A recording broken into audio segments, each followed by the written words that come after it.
అనంతపురం పట్టణంలో రాయలసీమ కాపు సంఘం కార్యాలయంలో జిల్లా రాయలసీమ బలిజ మహాసంఘం సమావేశాన్ని నిర్వహించారు. ఈ కార్యక్రమానికి రాయలసీమ కాపు సంఘం అధ్యక్షుడు శంకర్, గౌరవాధ్యక్షుడు వెంకట్రాముడు, యువజన అధ్యక్షుడు రమేష్, మాజీ అధ్యక్షుడు వెంకటేష్ హాజరయ్యారు. కూటమి ప్రభుత్వం అధికారంలోకి రావడానికి కాపులు ఎంతో కష్టపడ్డారని అన్నారు. కాపులకు నామినేటెడ్ స్థానిక ఎన్నికల్లో ప్రాధాన్యత ఇవ్వాలని డిమాండ్ చేస్తున్న రాయలసీమ కాపు సంఘ నేతలతో మా ప్రతినిధి Nagendranath Reddy face to face.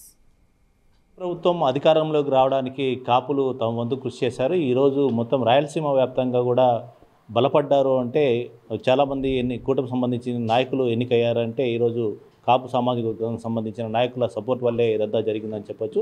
Anantapuram జిల్లాలో ముఖ్యంగా 14 సీట్లకు గాను 14 సీట్లు కూటమి కైవసం చేసుకోవడంలో కీలక పాత్ర కాపులు పోషించారు. ఇప్పుడు మనతో పాటు రాయలసీమ బలిజ సంఘం నాయకులు ఉన్నారు, వాళ్ళని అడిగి తెలుసుకున్నాం. నాకు చెప్పండి, మీరు కూటమి ప్రభుత్వం అధికారం రావడానికి ఎటువంటి కృషి చేశారు? అనంతపురం జిల్లాలో రాయలసీమ బలిజ సంఘం శ్రీ యాగంటి గారు స్థాపించారు 61లో. అయితే 61 నుండి కూడా మా బలిజ సంఘం అంతా ఐక్యతతో ఉండి చాలా ఎలక్షన్స్లో పాల్గొన్నప్పటికి కూడా మాకు ప్రత్యేకంగా మాకు లాభం చేకూర్చలేదు మా కులస్తులకి.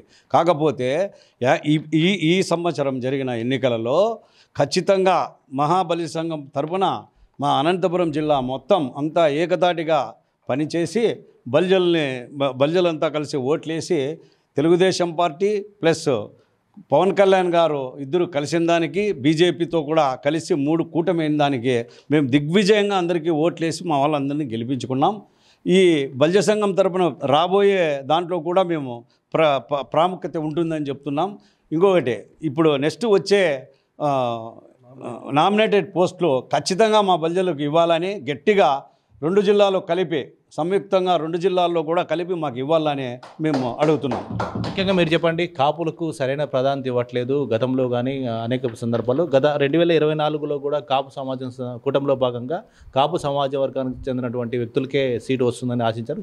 చివరి క్షణంలో వేరే సామాజిక వర్గానికి వచ్చినప్పటికీ కానీ బలిజలు మాత్రం ఎవరైతే ఉన్నారో ఈ కాపులు మొత్తం అంతా ఆ సామాజిక వర్గానికి కూటమిలో భాగంగా అందరికీ సపోర్ట్ చేశారు. సపోర్ట్ చేయడం వల్ల ఈరోజు ఆయన కొత్త వ్యక్తి అయినా కూడా భారీ మెజార్టీతో అవతల ఉన్నటువంటి వైకాపా సంబంధించినటువంటి వ్యక్తి దాదాపు 40-50 సంవత్సరాలు రాజకీయ అనుభవం ఉన్నటువంటి వ్యక్తి పైన భారీ మెజార్టీతో గెలవడం జరిగింది.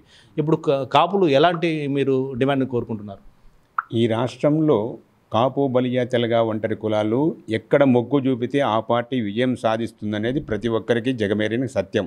అందులో భాగంగానే ఈరోజు రాష్ట్ర వ్యాప్తంగా మొత్తం 13 జిల్లాలంటే పాత 13 జిల్లాలలో కూడా కాపు, బలిజ, తెలగ, ఒంటరి కులాలని ఏ విధంగా ఇబ్బంది పెట్టారు, కులాల పరంగా మతాల పరంగా కూడా అందులో అందరూ మననం చేసుకొని ఈరోజు కూటమి వైపు మొగ్గు చూపి కూటానికి మెజార్టీ సాధించారు.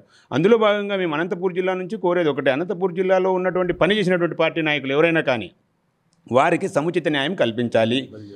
అదే మా బలిజలకి ఎస్పెషల్లీ ఇందులో. ఎందుకంటే మా బలిజలు ఎంత ప్రాధాన్యతనిచ్చారో పార్టీలకి, వ్యక్తులకి అనేది అందరికీ తెలిసిన విషయమే. ఆ బలిజలు లేకపోతే ఎవరు కూడా ఎక్కడ కూడా నెగ్గలేరు అనేది జగమెరిగిన సత్యం.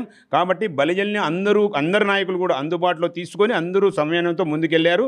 కాబట్టి బలిజలకి ప్రాధాన్యత ఇవ్వాలా. ఉమ్మడి జిల్లాల్లో ఉన్నటువంటి బలిజలకి నామినేటెడ్ పోస్టులో ప్రధానంగా మా పనిచేసినటువంటి నాయకులకు ఇవ్వాలనేది మా కోరిక.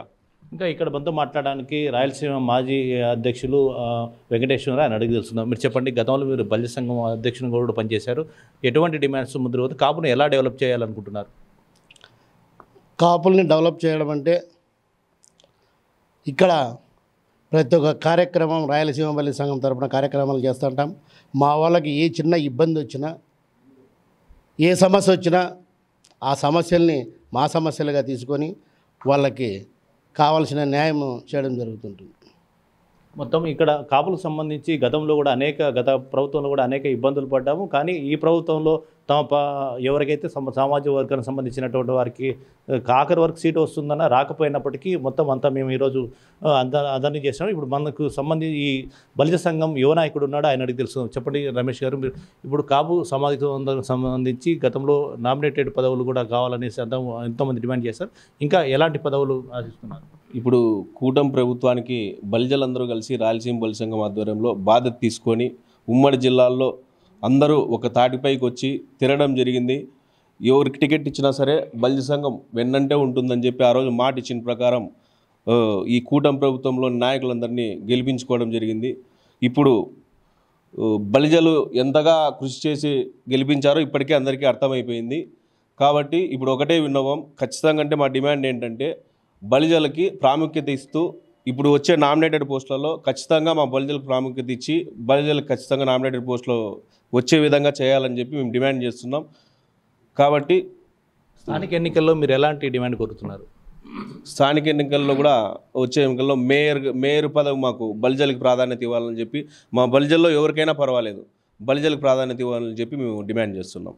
ఇక్కడ వీళ్ళు చెప్తున్నది ఏంటంటే కూటమి ప్రభుత్వం మొత్తం వాళ్ళు చేయడం వల్ల ఆ రోజు మేము కూటమి ప్రభుత్వానికి సపోర్ట్ చేశాము. ఈరోజు ఏ సమాజ వర్గం గెలిచినా కూడా మేము అందరికీ ప్రతి ఒక్కరికి సపోర్ట్ చేయడం వల్లనే అందరూ ఈరోజు అనంతపురం జిల్లాలో 14 సీట్లు సాధించామంటే మొత్తం ప్రతి ఒక్క చోట మా బలిజలు సంబంధించినటువంటి వారు సపోర్ట్ చేయడం వల్ల ఈరోజు గెలిచామని చెప్తున్నారు. అలాగే మేము ఎవరికైనా కూడా బలిజలకు సంబంధించి కాపు సమాజానికి సంబంధించి ఎవరికైనా కూడా మేము సీట్ ఇచ్చా కూడా మేము అందరూ కలిసికట్టుగా కృషి చేస్తామని చెప్తున్నారు. ముఖ్యంగా నామినేటెడ్ పదవుల్లో ఇవ్వాలి, అలాగే స్థానిక సంస్థల ఎన్నికల్లో కూడా మాకు ఖచ్చితంగా ప్రయారిటీ ఇవ్వాలంటున్నారు. గత ఎన్నికల్లో అనంతపురం అర్బన్ సంబంధించి ఈ కాపులకి సీట్ ఇస్తారని ఆశించాము, అయితే దాంట్లో భంగపడ్డాము కాబట్టి మేయర్ సీట్ ఖచ్చితంగా ఇవ్వాలనేసి వీళ్ళు డిమాండ్ చేయడం జరుగుతుంది. కెమెరా రమేష్తో నాగేంద్ర రెడ్డి, ప్రైమ్ 9 న్యూస్, అనంతపురం.